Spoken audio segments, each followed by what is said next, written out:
We survey CEOs, police officers, truck drivers, cooks, engineers. If people are working, we've surveyed them. And what we know in terms of their happiness, workers all want the same things. There's 3 billion working people in the world, and about 40% of them would say they're happy at work. That means about 1.8 billion, or almost 2 billion people, are not happy at work.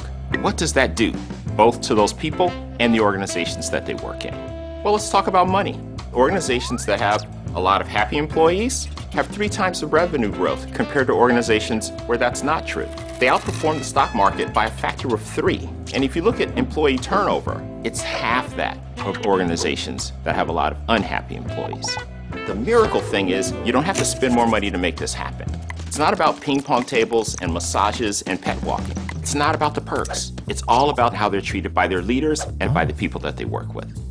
So, I'd like to share a few ideas that create happy employees. Idea number 1.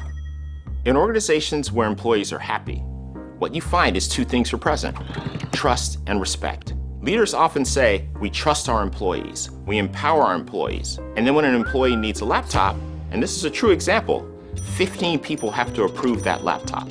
So for the employee, all the words are right, but 15 levels of approval for a $1,500 laptop? You've actually spent more money than the laptop on the approval, and the employee feels maybe they're really not trusted.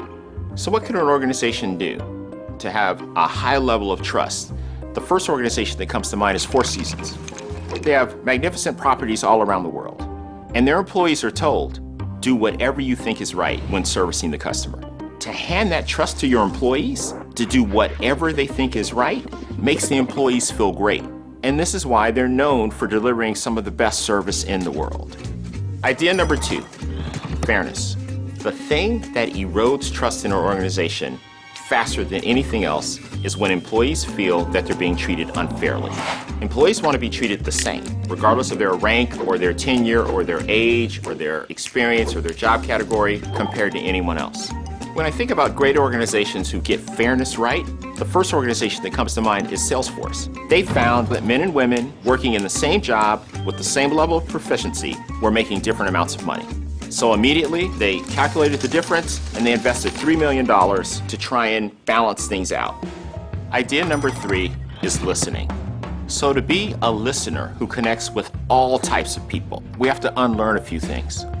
We've all been taught about active listening and eye contact, an intense stare, and a compassionate look. That's not listening. Repeating what the person says, that's not listening. Being humble and always hunting and searching for the best idea possible, that's what listening is. And employees can feel whether you're doing that or not. They want to know when they talk to you and share an idea, did you consider it when you made a decision? The one thing that everybody appreciates and wants when they're speaking is to know that what they say matters so much, you might actually change your mind. Otherwise, what's the point of the conversation? We all know the things we need to change, the things that we need to do differently. The way you behave, the way you treat others, the way you respond, the way you support defines the work experience for everyone around you. Changing to be a better person, the world is littered with those failures. But changing because there's something you believe in, some purpose that you have, where you're willing to risk almost everything because it's so important to you. That's the reason to change. If it's not, you should probably find a different place to work.